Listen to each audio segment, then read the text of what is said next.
in 1999, a couple of churches asked me to speak on youth.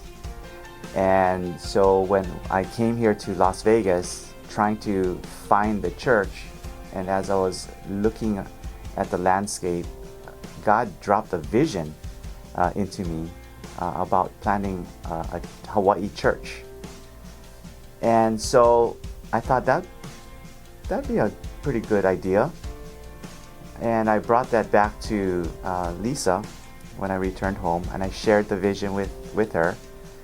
And her initial response to me was, over my dead body. I'm not moving to Las Vegas. And so at that moment, I decided to allow that vision to die and actually test God. I remember saying, Lord, if this is you, then you're going to have to change my wife's mind, and you're going to have to resurrect it. Because right now, my wife is a no-go. The vision actually remained buried for about 2 to 3 years. So during that time, I just gave it to the Lord. I kept what Kent shared in my heart about going to Vegas. What God was doing, just a healing work right in our marriage, in our own personal lives.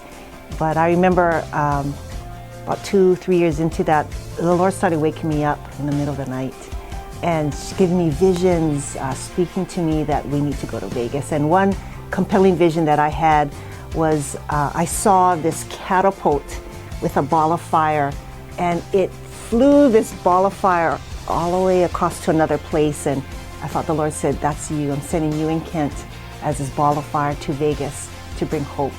Yeah, and after when she shared that vision with me, I remember it. And we knew that we would need to start moving forward and making arrangements in our personal lives to actually plant this church. It brings to mind a story just a couple months prior to us moving.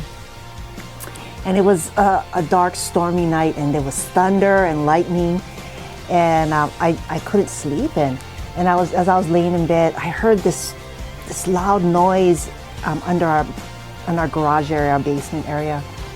And so I went downstairs. I had my flashlight looking, what is causing that noise? And as I looked, I saw our neighbor's dog. He was chained up to a pillar, and he wrapped himself around the pillar to a place where he was choking.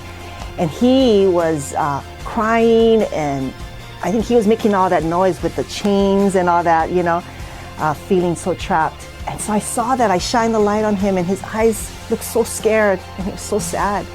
And so I reached down and I unlatched the chain that was around his neck, and he just ran, back home to our neighbor's house. And I just went back upstairs and laid in bed, and it was there that the Lord spoke to me, and he said, Lisa, that's what I'm sending you and Kent to Vegas for. You guys are going to be loosening people who have been captive in sin and just in despair and discouragement, where they feel like there is no hope. I'm bringing you to bring new hope to them, and that's why you're going. And I just said, Lord, here we are, send us. We're here to serve you and to reach those that don't know you. We decided to sell our home. We eventually left our jobs. We put everything on the line. We threw our hearts over the line, and we never looked back. And we had little children. Lucas was about 4 years old, about 5 years old, and Landon was just born, so we had an infant with us, right? So relocating with small kids, it was very challenging. It was tough, but we knew that this was a call of God. In terms of this calling New Hope, the heart of the church for me was that this church would be a place where people could come and find new hope in their lives. broken people, people that were lost, and they would be able to find a greenhouse, sort of say in the spiritual. If they came in this greenhouse, they would be healed and strengthened, and their lives would be made stronger. We've seen many people come to know Christ through the ministry. Even though we started off with 10 people meeting in a person's living room, and we moved 6 times over the past 12 years, and at every juncture God made a way. We saw so many people healed, delivered, marriages saved, right? Yep. So many amazing stories. And it wasn't easy. We started with no money, no place to meet, pretty much nothing. And we had to depend on God, but we had a vision. Right. And you know, God gave us not only the vision of the church in general, but also the heart of the church. I think that that's what's something special about New Hope. It's the heart of New Hope. And I always say that the heart of New Hope is the heart to serve.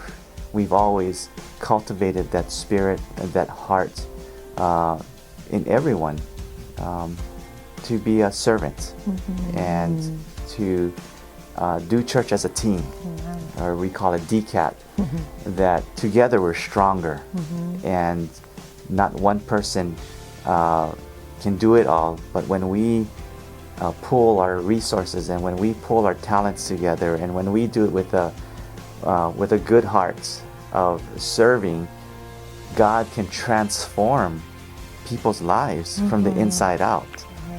And people with no hope can now experience God in new ways. And that's been such an incredible thing to witness. So we're so thankful, right, for all the volunteers through the years that have become family to us. And so we want to thank you so much for all that you've done to make New Hope a reality and for us to serve together as a church family. Yep. And I know that God has greater things. Our best is not behind us, but our best is yet before us. It's yet to come. Yep. And we celebrate, you know, what God has already done, but we also look forward to what God will do in the future. And we look forward to doing church with our new Ohana. All right. Thank you. Woo.